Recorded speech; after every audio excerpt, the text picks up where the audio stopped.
GM, good morning. Welcome to Milk Road Macro, the weekly macro show that's part investment strategy, part emotional support group. I'm your host, Jay Hamilton. It's Wednesday, June the 25th, and there's a few very important questions that every macro investor and every investor is trying to understand right now. One is geopolitical risk. How do you position when there's geopolitical risk like the Iran war happening right now? What do you need to do? Is this something you need to be paying attention to? Second is, and this is probably the biggest one from an economic dynamics, is Trump's policies. What are Trump's policies looking to achieve? How is the impact so far? We're almost 6 months into Trump's term. We need to look at the data and understand the impact. Is it creating US growth or is it creating chaos? And then finally, and this is the biggest macro question that I think everyone's trying to understand, and today's guest is really diving into this, is will AI drive a productivity boom? For how long? And how much of a productivity boom will AI drive? And this is something that I don't think enough people are talking about. So today, to break this all down, we are joined by P.D.S. He's a seasoned macro investor. He's got 23 years of finance experience. He's been at Deutsche Bank, Goldman Sachs, a multi-fund manager. He also was the head of macro for George Soros for a period. So he comes to the table with a wealth of experience and knowledge. Before we jump in, I've got to tell you guys about something super exciting right now. Milk Road is absolutely cooking, and we have launched Milk Road Macro.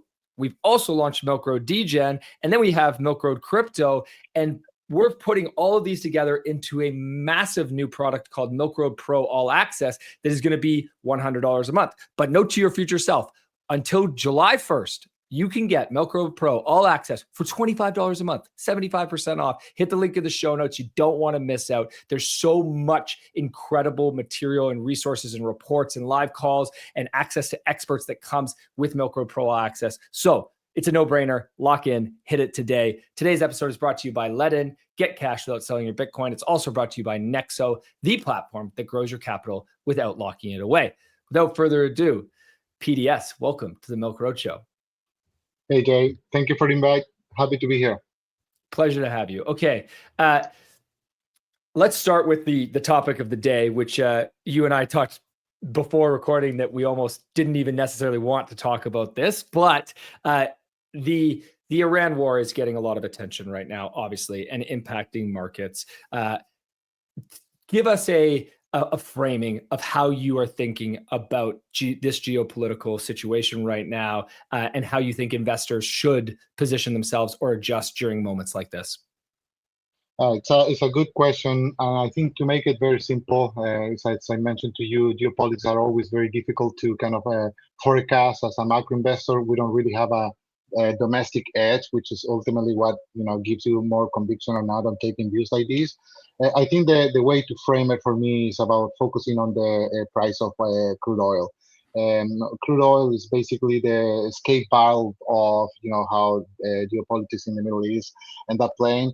My sense is that the Trump administration is kind of doing a pretty decent job in terms of driving the narrative and narrative of they kind of went there, did what they needed to do with the nuclear plants. And kind of like a scale, kind of do a manage de-escalation between Iran and the U.S., something that we have seen in the past, kind of a playbook by Iran in 2020. So I think that the way that they're doing it is in order to kind of like de-escalate the situation. Now, what I think is important is that Iran didn't really have any interest in kind of going after one of the three options that were more, I would say, detrimental for the macroeconomy, and particularly, shutting the Strait of Hormuz. With that kind of off the table, you kind of find an environment where probably energy prices are going to be just around $65 a barrel. This is not my view, but it's kind of like a informed view by analyst community. And I think that if that's the case, it's kind of like a stable environment, how it affects the US economy. So geopolitics sounds very scary, very complicated, but it's ultimately the price of oil is around stable. I think we can keep moving through from an economic perspective. That's how I look at it. It's great to hear. Everybody take a deep breath, and we're gonna be okay. These these geopolitical moments and wars are obviously incredibly scary for so many reasons, and they tend to really create like a heart rate reaction. But you need to remind yourself, and as you said, that the situation seems to be stable right now. Knock on wood, it continues that direction, and investors should be rather confident moving forward. Right. Maybe one tip that I remind myself all the time about in this environment when I'm trying to trade around them is that people reaction is to overemphasize the left tail of events, and that obviously is very overwhelming. But you can come up with a mechanism to translate it into price of dollar of oil and kind of like find your way to an anchor place there. And I think that right now is pretty anchored from a perspective of what it means for the markets. Great. Okay, let's move to Trump's policies, because there is, from a market perspective, his policies are having a big impact on the US economy and the global economy. Obviously, we've seen that tariffs were a massive shock and had a massive impact on markets that I don't think any of us really foresaw coming earlier this year. When we look at, there's three categories I want to talk about with you. I want to talk about Trump's trade policies and tariffs. I want to talk about his immigration policies.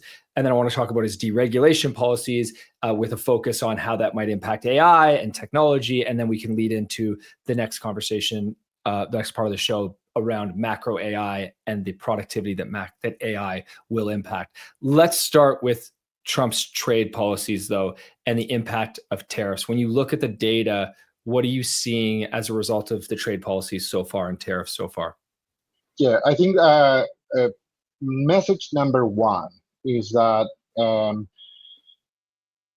is an ideological component to the policy, and we can link this to Donald Trump long time ago. And there is also a feedback mechanism that historically people that have seen Trump administrations as a good thing for the economy is leaning on heavily now. I think what we've seen so far with Trump reaction function is that definitely this feedback loop, either sentiment markets or economic data is actually working. And the way I like to call it is Trump policies. He's moving his foot.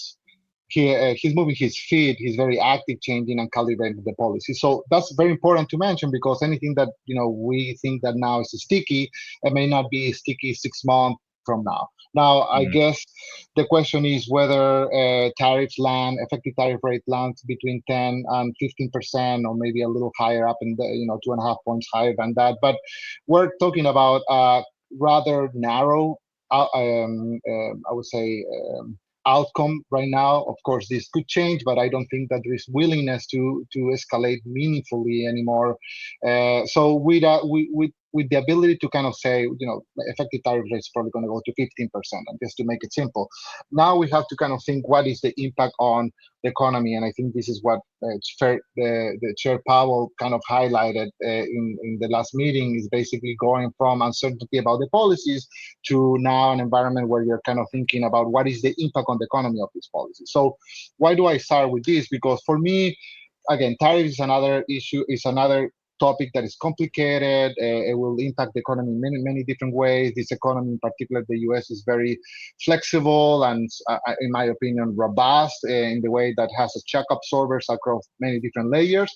So the way to simplify is basically how the consumer reacts to price increase in goods that are generally kind of higher representation of lower, the bottom 60%, and how that, influence, their consumptions, their aggregate demand dynamics, and, how then fits into the employment market. So I think I like this chart a lot that you posted, because the people that actually recreate this chart with public information is probably the best analysts out there. Good friend of them. I appreciate that they shared the chart with me while I'm in my garden leave. But basically here they're putting together the impact of tariffs, which we know hurts the bottom 60 the most, and then what is coming, at least from the House bill, what is coming in the One Big Beautiful Bill Act. The net of that for consumers is just a marginal impact on, I would say, an erosion of their purchasing powers in terms of aggregate demand. But obviously, that's weighted the most in the bottom 60. Why it's important, in my opinion, the consumer reaction function? Because especially for the Fed, what's driving prices higher, in theory, also increases unemployment rate and decreases aggregate demand. So they have to look at from a lens of a little bit more nuance than this is just like a booming economy with prices going up. And that's why the chart on the right, I think, is very relevant, because consumers are telling us that they're hypersensitive to inflation right now, or inflation expectations. So that actually kind of offsets a little bit the ability of the Trump administration to use tariffs as a major policy driver, because if they crank up tariffs again, there's going to be a retrenchment from the consumer. Now, sounds very mechanical. I think that that's the way to think about it. Obviously, there are a lot of network effects and things that are making more complicated this analysis, but simplistically, if you raise prices on people, I think that's going to create an aggregate demand retrenchment in the context that we are right now. And so the short term is really the question here, because the 90-day pause is going to come up in July. There's a bunch of end dates. I can't even keep track of all the end dates and July all these 9th. Pauses. So what would you expect? How are you positioning and preparing for that? Yeah, famous last words, but I generally very vocal with my views. I have no problem being right or wrong. Of course, right is good. So I think that there's not a lot of willingness to escalate or to increase the effective tariff rate from here. What Trump has done, I think, is pretty remarkable in a way that 10%, let's call it 12.5%, 15% tariffs have been socialized. Markets are okay with it. It's not without any cost. The way I think about tariffs, and we'll talk about immigration in a minute, is that you have this economy that has, you're creating friction. Now, that's one part of the story. We'll talk about the supply side, the productivity side. That's the other part. But you're creating friction, so you kind of expect that the economy is going to slow down. And I think the Trump administration understands this, and they already increased tariffs to a level that we're collecting them, and we can see this visually in the data already. So my guess is that there's not going to be further escalation on a broad basis, but yeah, maybe Spain, because they're not spending as much as he wants in defense, they get a little bit of an extra kicker in terms of higher tariffs. But net, I think that what we have right now, call it 10-15% rate, is what we are going to live with. That will be my view. Okay, let's move to immigration and Trump's immigration policies and the impact that those are going to have, because obviously there is a downside risk here with tariffs and their impact on employment, as you mentioned, and then the immigration policy is also having an impact on employment and productivity. How do you frame the labor market right now? Give us sort of your high level overview, and then we can jump into some charts. Yeah, I will bucket myself in the more concerned macro people about the labor market. I frame my views of the labor market in the flows. And when I mean the flows is that, the data that people track is non-farm payroll, but behind that data, you have, millions of people coming in, millions of people coming out, and the net is kind of what people tracks about either household survey or establishment survey. So when I think about the flows, two things that I kind of worry, because this gives you like the medium to long-term direction of the labor market is, this chart shows the unemployed to unemployed flow. So the fact that it's going up persistently should show up in permanent job losses, and we're actually seeing that. So it is telling you that people that goes into unemployment has a harder time finding a job, and they're staying unemployed longer, right? So that's kind of not a dynamic, I would say, not a dynamic you want to see at a moment where your labor market may have an exogenous shock, and we'll talk about that in a minute. The other one is, if you can show the other flow chart, which is not in the labor force to employ. This one I think is very interesting, because this was the characteristic of the strong labor market post-pandemic. You just basically had so much immigration coming to the country and we were so hungry for jobs that basically everybody that raised their hand got a job, right? And I think that was creating incredible aggregate demand dynamics and tailwinds, right? But now think about it, we are reversing some of those policies. I'm not making a judgment on the policy. All I'm focusing on, that they're just reversing them. And now you're seeing less people obviously going from out of the labor force into employed because we are not no longer hungry for that. But these levels of kind of not in labor force to employment are kind of like sort of fragile for me.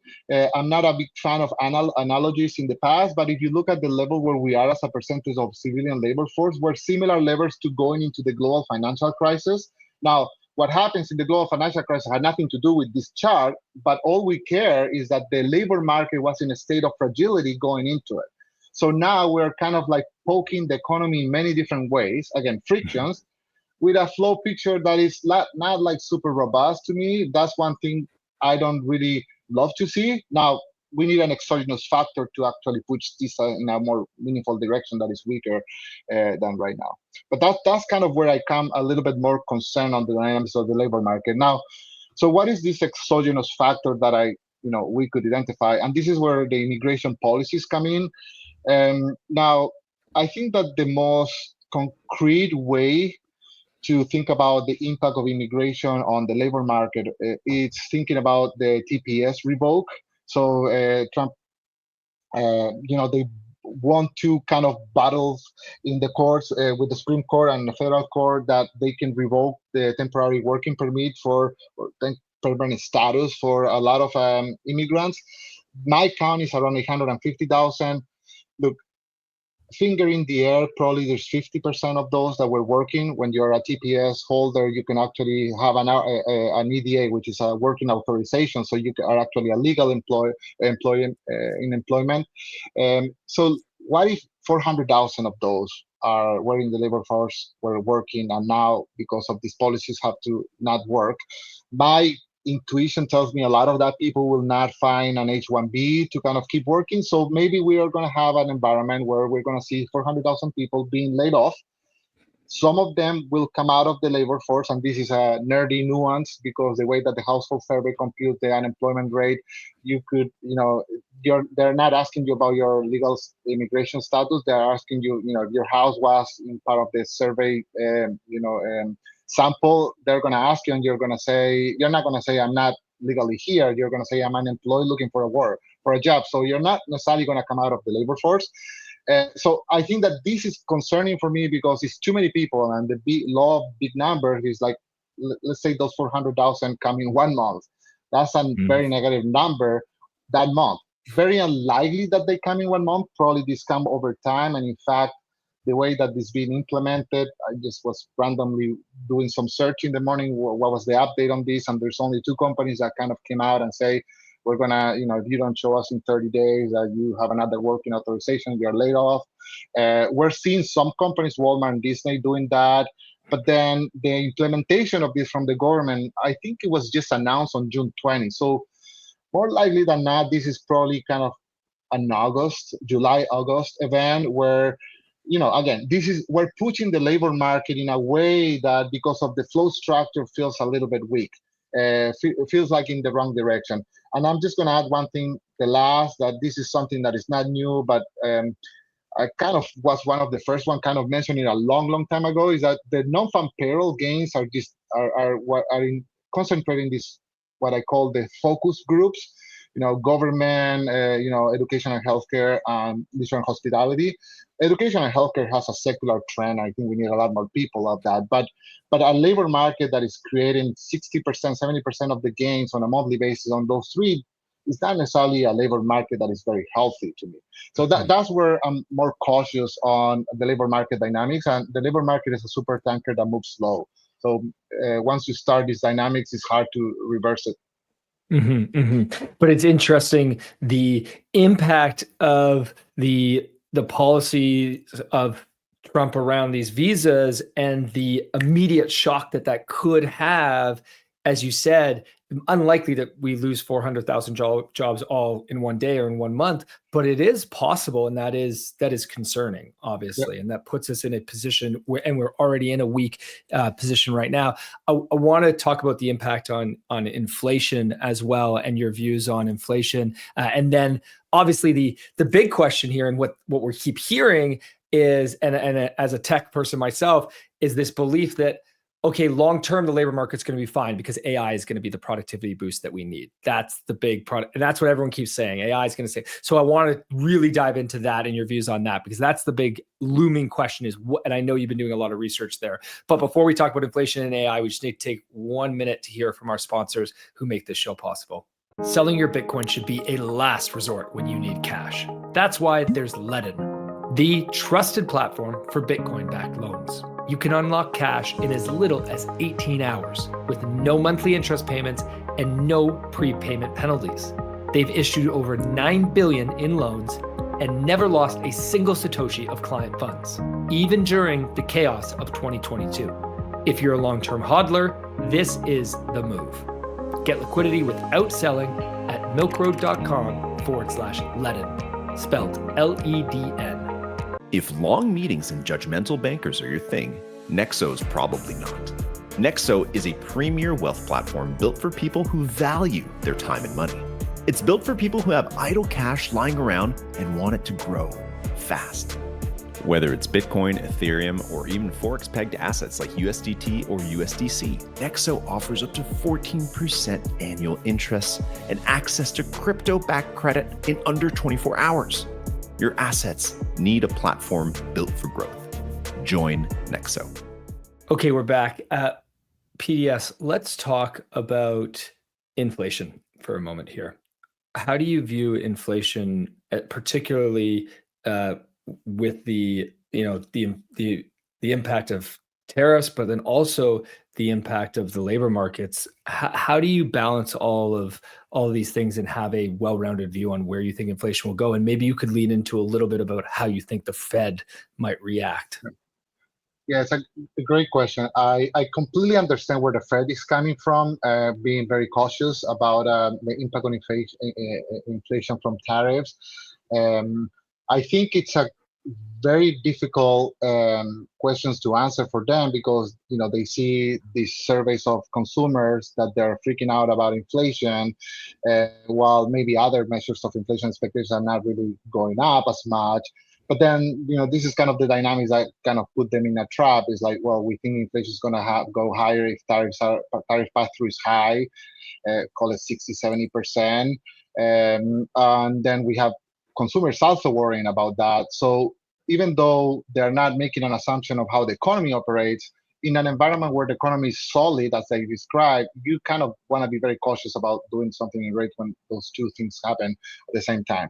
Now, my view is that, yes, you may see some meaningful increase on prices in certain things. I kind of feel that this economy operates really well in terms of the exporter eats some of it, the importer eats some of it, and the consumer eats some of it. I think we're going to see that.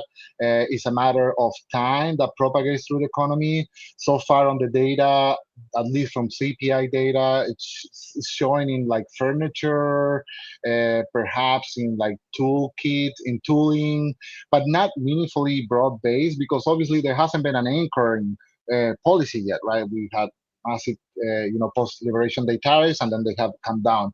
So point number one, I think there will be a price shock. Whether this price shock is 100 basis point, kind of rule of thumb, versus a 10% increase on effective tariff rate or not, depends a lot on the absorption of different players. But I think it will be a propagation of prices. Now, why would that?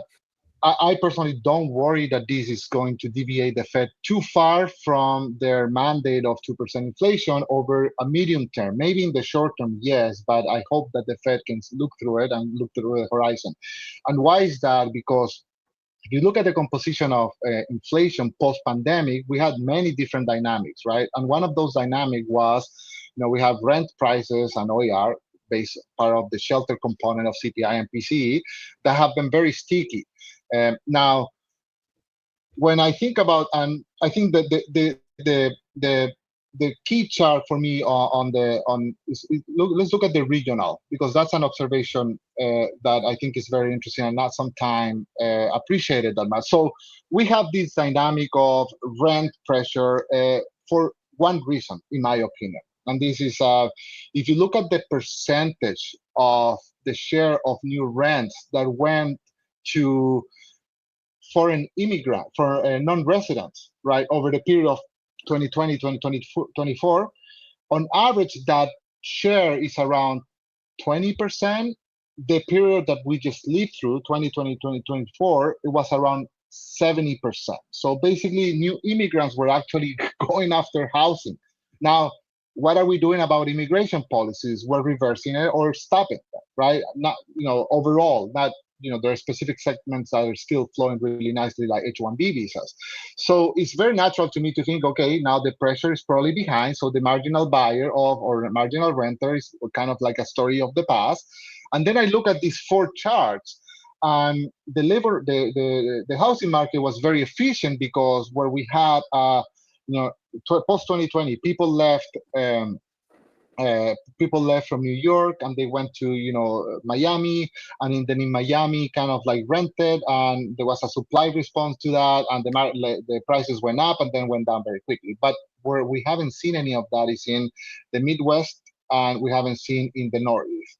And what is interesting to me is that the past few months we're seeing what I call the fever is breaking in the Midwest and then Northeast.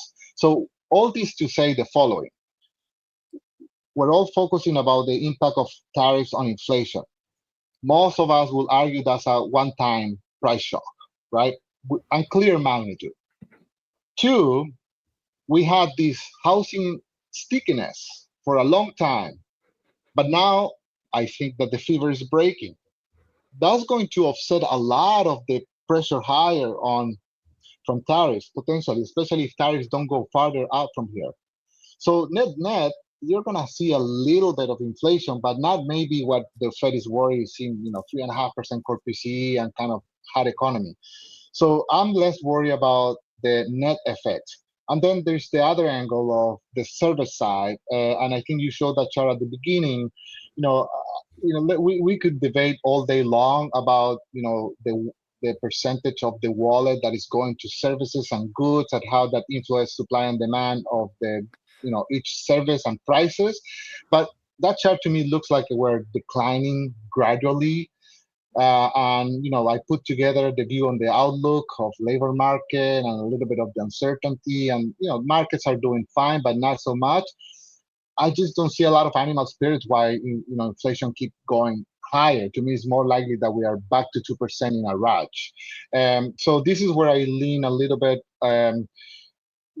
against the patience of the Fed. I think this is a very calibrated patience, by the way. I don't want to portray that the Fed is like sitting on the beach and waiting for all the data. I think that they're ready to go when they feel a little bit more confident that the policy is kind of set, right? Can it be July? I think July is probably a 50-50 bet. I know that's very unpopular with my fixed income friends, but you have Waller and you have Bauman already kind of going in that direction. And I think if the June CPI, core PCE is kind of softish, you're probably going to get more pressure on a cut in July. But that's where I will focus on is like near term. I think you could have a scenario where they cut earlier because of inflation, but net, I think that the Fed will communicate this at some point. They have more data than all of us, and I'm pretty sure this is one of the nodes that are analyzing, and they're like, okay, we're ready to put more weight on this view. Then you're going to see probably a Fed that is a little bit more proactive and moving their feet and cutting rates. Okay, so before we move on to AI and the likely impact of AI, give us a quick summary of how you are viewing tariffs, inflation, and the labor markets, and what you think our listeners need to be know most right now in the short term. Yeah, to keep it very, very simple is we have an extraordinary economy because of the structure of the economy allows this economy just to basically adopt technology like no other economies. But in the near term, there are some adjustments that are policy driven that are adding friction. So if this comes down to growth numbers, and again, famous last words, but I don't have any problem being wrong about forecasting growth, you probably have a 1.5% economy this year, maybe a little lower, 1.25, 1.5, and then next year you probably have a 1.5% first half. But then my view of the productivity side is that, after the hump, the maybe after the policy driven slowdown, there's reason to be very optimistic about where this economy could be because of the AI development. That's kind of like in a very narrow, very simple sense. Yeah, that's great. I appreciate the simplification of it. I know it's not easy to simplify macroeconomics at that level.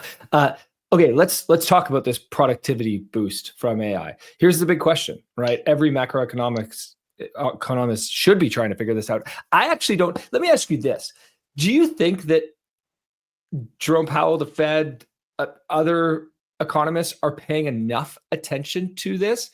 Because I don't see them talking about productivity from AI and how that is going to impact. Is there enough paying attention to this? Because it feels like it is going to have a big impact. It seems rather obvious, and we'll get into the data. No, I agree. Great question and a great observation. I think they're not. Jerome Powell yesterday, he said that they're not banking on any AI tailwinds. He said it in a different wording, but basically that tells you a little bit about how much weight they're adding to it. And I understand. I wouldn't count or bank on productivity gains. They're always hard to observe, but I personally think this is very different, and I'll try to walk you through why I think it's different and why we're going to see concrete evidence kind of sooner rather than later. And then maybe another observation is that I participate in a lot of networking here in Wall Street. People kind of go have lunch, and we all talk about brainstorming different views of the world, geopolitics, macro.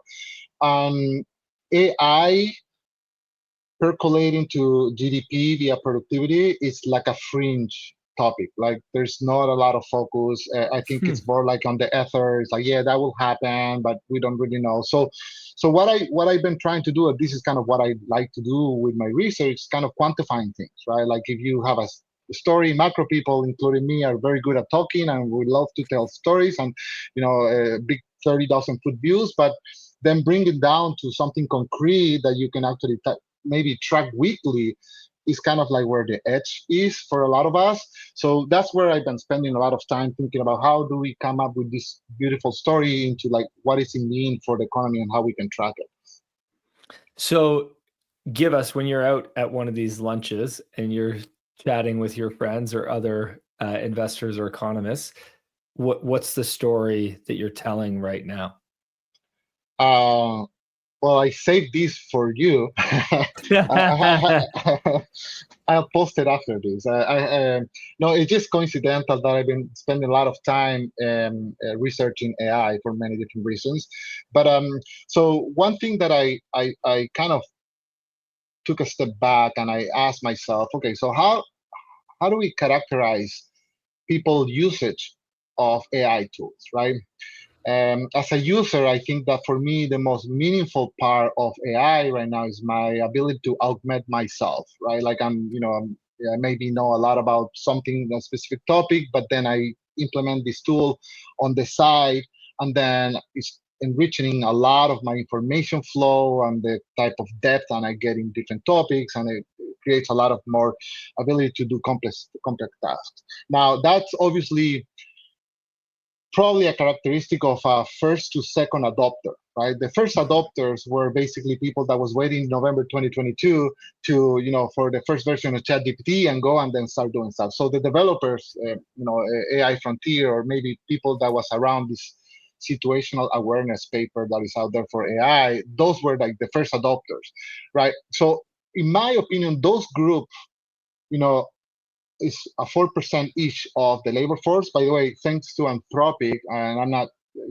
they post out there a data set that is very helpful, that you can map exactly what people is using with AI. So then you can come up with mapping between occupations and industry and how much adoption there is in each industry. So you can come up bottom up with these numbers. These are not kind of just finger in the air numbers. So I think that the early adopters are most of that advanced group, and those guys are probably fully augmented right now. And I will say, not many. I don't know many of them. I probably know one early adopter, to be honest. Now, secondary adopters is kind of most of us. I think that that in tech sector or interest about tech, that we kind of have grown with ChatGPT, and that group is pretty big, right? It's around 40 million people. This is the U.S., so it's around 25% of the labor force.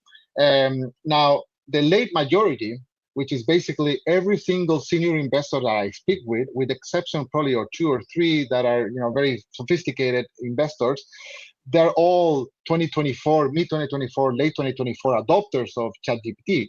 That's a 90 million group, in my opinion. And that's basically augmentation maturity is only 15%. So they're basically going to, one or twice a day to ChatGPT.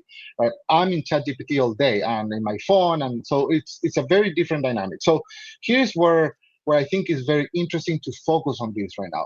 In the next 250 days, I'm not trying to be precise. Let's call it 250 days, 9 months or so. The secondary adopters are going to be as advanced as the early adopters. So I'm talking about by Q1 next year, that group of 40 million people will be able to have 80% each of augmentation. Now, I think to myself, I find myself an advanced user. I'm in the Pro GPT version, and I generally have a kind of a all life of coder. So I kind of play around with many different things. And I will say I'm augmented by 50% only. If I get to 80%, I'm not only going to be better at doing my jobs and have more models about many different frameworks, but then I'm going to be ready to automate my process. And if I can automate my process, literally, I could be doing 10 times the amount of work or 20 times the amount of work that I do as an investor on a daily basis, because instead of going and spend an hour with GPT or in Excel looking for my data, I will just have a report or a task that comes at 9 a.m. in the morning with fresh information, fresh analysis.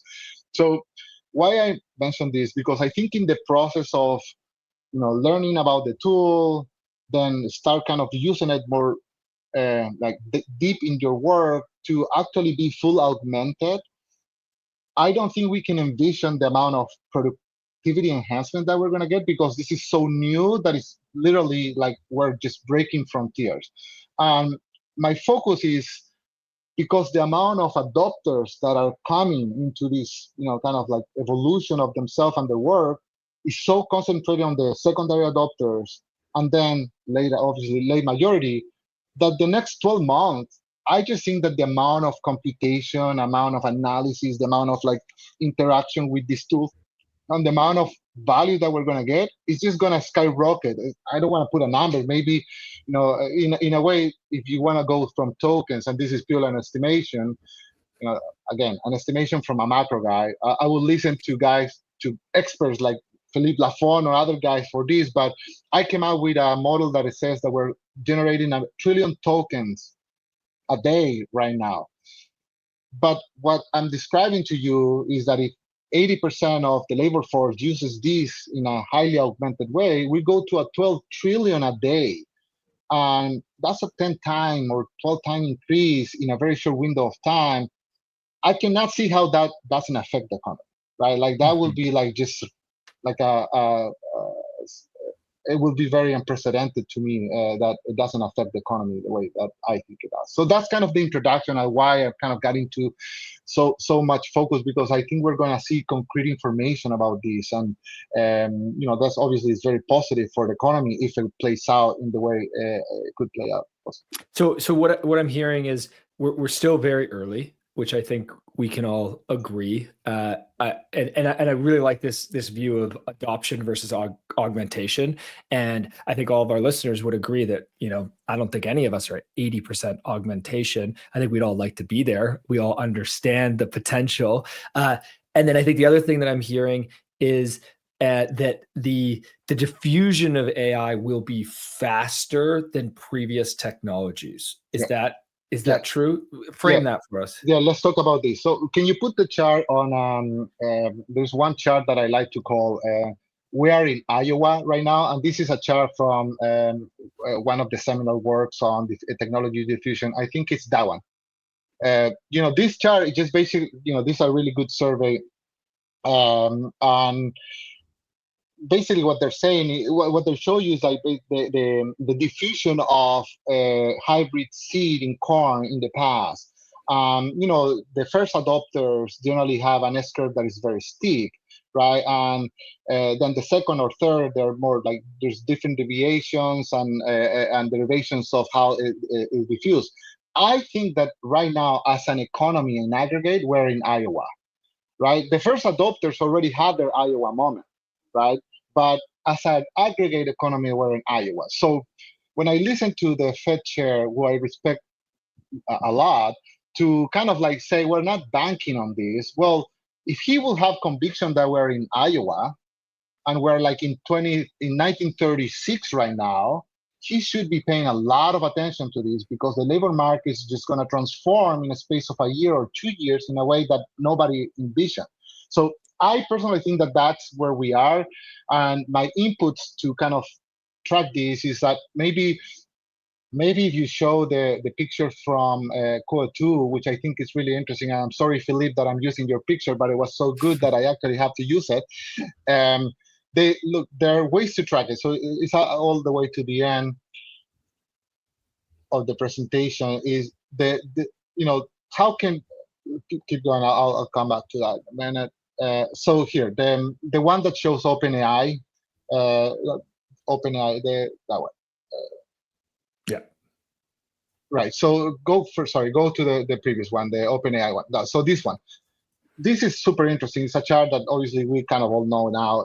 It's the fast adoption of this tool compared to other technologies tells me that we are in something different. But here is the reason why it's different. And we not trying to be this is the only truth, but this is why I think it's different. Unlike corn or hybrid corn, AI, the output of the early adopters is actually an input of so many industries out there, right? So this has meaningful benefits, because if an early adopter like Google came out to me as an investor and say, hey, I have this platform called Vertex AI, and I do all these agents, and I have an agent garden. Just tell me what you want to do, and I can put it together you in a week. Well, he changed completely my technology framework for investing in a week, right? So because the early adopters are so in the frontier, I think the penetration of this in the economy, especially in the US economy, which is a service economy, is going to be much faster than people expect. And yeah, one will argue, yeah, but ChatGPT has been since November 2022, blah, blah, blah. But all these technologies have a very flat S-curve, and then they explode. Mm-hmm. So my kind of view of the world is like, oops, I think that we're about to explode. And you can see this in token generation, in compute, and NVIDIA. You listen to Jensen, and you hear that this is like very, very, very imminent. So that I think is a very different characteristic of this diffusion relative to other ones. Okay, so we have we're early. I really like the corn example of when hybrid seed corn was a really revolutionary technology for agriculture, and as you could see in the chart, that as people adopted it, it was a necessary adoption, and adoption happens in obviously a phased approach. So we're early in adoption. We're going to see a lot of adoption happen over the next 12 months. Diffusion of AI is going to be very fast, as we can see, faster than most likely any technology. And it feels that way. I think we naturally feel that as well. What is going to be, how do you now model out the productivity and output of this? Yeah, great question. And I will try to be as simple as possible, because this is one of the beautiful things about AI, that you go in rabbit holes And you can go in very, very deep rabbit holes. But you know what I have found is that 4.0 is really good to go in rabbit holes, and then you do deep research, and deep research says, well, actually you were right or you were wrong. So it's kind of like a really nice way to do it at the end. But I have a few scenarios of productivity, but all I want to say is that the way I came out with the productivity assumptions or forecasts, it's bottom up.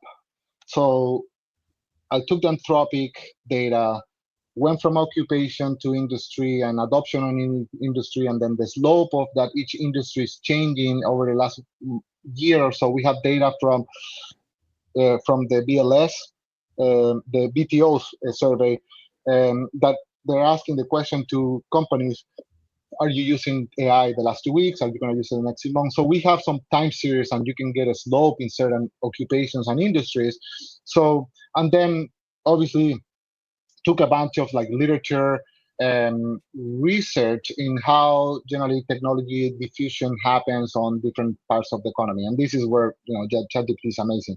So you can come up with very, very different scenarios. But I think that the most interesting to me is that maybe we can show the productivity ones. And yeah, I think that this is the one. This is the deep research one. So deep research already checked my whole work, my whole rabbit hole. So I feel better about this one. I showed this to an economist, and he said, "Okay, yeah, you're wishful thinking." And I may be wishful thinking, but I'm someone that is very close to AI, and actually my production of tokens is probably multiplying every day by a lot and a lot and a lot. And now that I do more tasks, it just keeps compounding. So I will say that there's a highly likelihood that we're in a high adoption environment in the US, right? And now, can 50% of the economy highly augment themselves? I think, or the labor force, I think they can. Because the 50% are generally jobs associated with knowledge workers, right? We can go into details of those, but it's around 50%, and you can see already the occupations that are demanding a lot more queries of LLMs are generally this kind of like 50%. So I feel pretty good that 50% can be high adoption. So if it's high adoption, if we can average 1.5% or 2% of productivity, on kind of like, this is not the base, this is the total productivity. I'll explain why it looks so low relative to the baseline of the CBO. You're adding, let's call it 100 basis point of more productivity. That is a lot of GDP more that we're going to achieve over a period of 10 years. Again, I think these are conservative assumptions. I understand people will never bet their careers on the macroeconomic war of forecasting productivity. Again, I don't have any problem trying to forecast, but to me, it feels like if there is going to be a quantum leap, maybe this is the technology. So for what it's worth, again, I'm giving too much credit to Okoa too, but they just did a really nice presentation for all of us, and they published it. So I'm thankful for that. They have like a scenario where we're at a 2.83% productivity, depending if you're close to AGI or SI or super intelligence. So I'm being not very ambitious. Now, why this looks low relative to the baseline? The stuff that we're doing on the policy front, right, tariffs and immigration, those generally will reduce our productive capacity of the economy, right? So if you want to be very blunt, we are, and I'm not going to give credit to anyone, but it's possible that they're thinking about it this way, and maybe they're not communicating enough, but we have policy that kind of puts sense on the wheels of the economy, but we are trying to change some imbalances, right? And then we're banking, from a policy perspective, on the AI tailwinds. If you put all that together and it works, we have probably a 2% productivity, 2.5% productivity war. If the AI doesn't really pay out as we expect or hope, then we are probably in a 1.25 because we are adding a lot of friction. So we're not supposed to go at 1.5, like the baseline, we're probably lower. So that's kind of where I think that, this is very conservative in my opinion. As I mentioned, 2.8% productivity from the Quad 2 guys, and I think 3 for the ASI. Maybe that's possible. So instead of kind of getting very focused on the number, for me, it's like, okay, I'm just going to anchor on my process of tracking the adoption and augmentation, and that will probably take care of itself, it was going to be very notable on the data. Okay, so in this, I'm sold, and I think our listeners are sold. They're going to buy into, hey, we are entering a quantum leap in productivity. So what happens then? How does that, I mean, one of my questions is, how does that impact the US economy and the US debt? Because like we all talk so much about US debt being such a problem right now. If we enter this period of 10 years of this large productivity growth that you're mapping out for us, does US debt become not a thing and we don't have to worry about it anymore? Yeah, I think so. Because ultimately what you're adding is GDP points that you didn't have before, right? So you're adding more growth. You're probably lowering the unemployment rate, although near term may be ambiguous because there's sectorial difference where in some sectors you're probably going to replace coders with machines. So it's a little more ambiguous, but net, I think unemployment rate lower, inflation lower, and nominal GDP slightly higher too, less than real GDP. So all is like a good combo of things that, by the way, if the Fed were counting on these, they would probably also lowering rates because you're kind of accommodating the macro picture through all these variables. So I think that's that to me is the relevant driver of the debt to GDP question, right? Make a parenthesis. Very possible that David Sachs and the whole AI team are thinking about this, but they're not telling us like why do we gonna get there? Because they've been saying our debt to GDP is gonna be lower because growth is gonna be higher. We think we can grow at 3%, and maybe they're right, and maybe they're seeing this information. But I think that the markets will not just take it for granted. The markets want to see kind of like concrete action. So where am I going with all this? I think net for me, if we have the productivity boom or boost that I expect, we're going to grow more out of what we're going to issue debt. So that's debt to GDP lower relative to higher versus expectations. Term premium probably is going to be lower, although it's not very high, but that's very subjective. And I think that the idea of fiscal discipline or fiscal imbalance may dissipate over time. Now, I just want to make a very big parenthesis here because over time, it's always like a forecast, right? It's a weighted average of a forecast. And I think that in order to be fiscally disciplined, you still have to take the actions kind of like step by step. And you can't bank too much on the productivity side and the supply side to solve all your other issues. It has to be a combination. That will be like a good way to do it, a general equilibrium approach. And I hope that that's where policymakers go, right? But net, if to me, the productivity side is such a big force that all the other forces that are detrimental for the outlook, I think, will be put to not to bed, but they will be. We will assign less weight over time. Markets sometimes focus a lot on the front end, on the short term, because that's the information we have. Sometimes the Fed policy is to anchor on spot data, so that anchors even more to spot information. And I think that's obviously a challenge. But my bet on this will be that you're going to see AI percolating the macro data over the next 12 months. It's going to be very apparent. I'm going to bring up one more chart here, and then I want to start to wrap up and get a summary from you. But this chart, walk us through this chart from Cote, because this is very interesting to see some base case assumptions that they're making around the impact of AI on productivity and the 10-year yield curve. Yeah, I love that this came from them. It has to come from tech people, which is, I think, at the frontier of what's going on. I was this Monday on a lunch with a bunch of macro people, and the tone was very focused on the frictions, right? And I get it. That's the day-to-day. as an investor, I also participate heavily focused on that. But then kind of what came to my mind was like, well, if you go to, whatever is the tech hubs right now, maybe across the country, they'll be much more optimistic because they're leaning on this part, right? Like they're talking about AGI and ASI, and I get that, but it's such a different environment because this analysis came from people that is at the frontier of what's going on. Whether it works or not, that's a different question. But if you're at the frontier, you're probably very excited about all what you're seeing in progress. So when they come up with an analysis like, okay, how do we think about the debt, or how do we think about the economy? I think that they asked the right question. What if we go to this very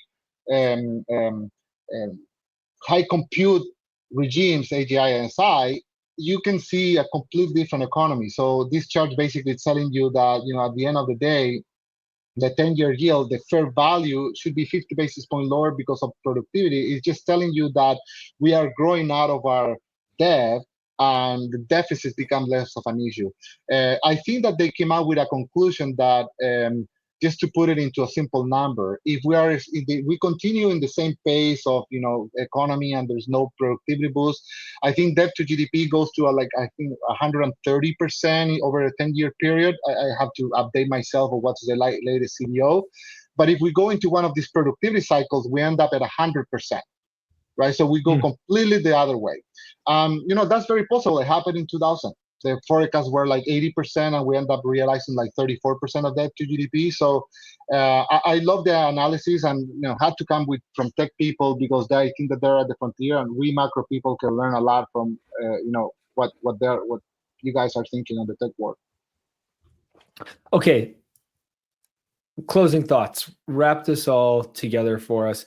Our listeners are investors, and they're trying to get the edge as an investor. How do they navigate these next 12 months in this AI driven world where things are moving so fast? Yeah, I think that as an investor, you separate this in two. Next 12 months is more of a sluggish economy background. So that to me feels that the Fed probably has pressure to lower rates. You probably don't want to be involved in highly cyclical sectors in isolation or any policy tailwinds. There will be some policy tailwind for some sectors, but you kind of want to be a little bit more like a sluggish growth. But then I think that what is challenging and exciting at the same time is that we have this secular force that maybe we're at that point of the very steep S-curve that is going to end up driving everything. So at the on the other side of this wall of this sluggish growth, there's probably a very optimistic side of the world. Now, how do we take advantage of that? I think people is still very invested, and including myself, in the hardware side of things. But I think that the application world is going to be completely unprecedented. What we're going to learn and find, because again, as a user of these technologies, every day you can do something new. I'm very excited about some of these companies that provide ability to do agentic flow. That may sound a little cryptic now, but I'm guessing that in 6 to 12 months, it's going to be just like logging into your Google Gmail and create an agent and then do something for you. So that's it's an optimistic view, but kind of be ready for a sluggish environment where they calibrate policy. I definitely want to kind of play both sides. Mm-hmm. It sounds like it's going to be a very interesting year ahead, and maybe even the next few years. I think we could see a lot of movement in the next year. But as you mentioned, the economy is likely to be a little bit sluggish for the next 6 months for sure, and then we'll see how it goes beyond that. I almost feel like the impact of AI is being, and these numbers are obviously very exciting numbers when you look at the productivity boost and the impact on GDP, but I feel like it's still low, like very conservative, and we're not yet, our mind isn't capable of going to the quantum leap that could potentially happen here. I agree. Sounds exciting. It's very exciting. P.D.S., it was absolutely a pleasure to have you on the show today. Thank you so much for joining us. Yeah, thank you for inviting me, Jay. I had a good time. Thanks so much for listening in, everybody. I got to remind you, as always, that none of today's episode is financial advice. I'm not your financial advisor. P.D.S is not your financial advisor. You should do your own research, and you should always think before you invest, and you should only invest what you are prepared to lose. And you should continue to tune in to Milk Road Macro on a weekly basis and the Milk Road Daily Show to stay on top of all of this, because as you saw today, everything is moving very fast. And finally, before I let you go, do a favor to your future self. Check out Milk Road Pro All Access, because it's $25 per month right now until July 1st. And after July 1st, it goes up to $100 per month. Yeah, you heard that right. From 25 to 100. And the value is insane. I'm not just saying that because I'm part of the Milk Road team. I truly, truly believe in the product. So you should check it out. Thanks all for joining us today. Have yourselves a wicked awesome day. We'll see you back again tomorrow. If y'all are making swaps or trades right now, highly recommend you check out Milk Road Swap. This is a DEX that we built in partnership with Cow Protocol. Why did we build it? Not to make money, just honestly so we could have a place to do our swaps for the lowest fees that we could find. This is the fees on Ethereum, Arbitrum, and Base are only 0.15% fees. This is a huge difference from other centralized exchanges that charge 0.5% or even up to 1.2% fees on their swaps. Also, you can swap on Solana, all at swap.milkroad.com. Check it out today. You won't be upset. And you can join me in my favorite place to make swaps on chain. As always, if you liked today's episode, please hit subscribe and make sure you follow us so you don't miss out on the next one. There's also a link in the description to our free 5-minute daily newsletter where we simplify crypto for you while making you laugh. And if you're willing to step up your crypto investing game, we're going to also leave a link for Milk Road Pro. You get access to our portfolio where you can see exactly what we are buying. This is your #1 resource to help you invest successfully in crypto. One final note, this show is for educational purposes only, and nothing we say is financial advice. Investing in crypto or any asset is risky, and you should never invest more than you can afford to lose. Thanks so much for listening in, my friends. Have a wicked awesome day.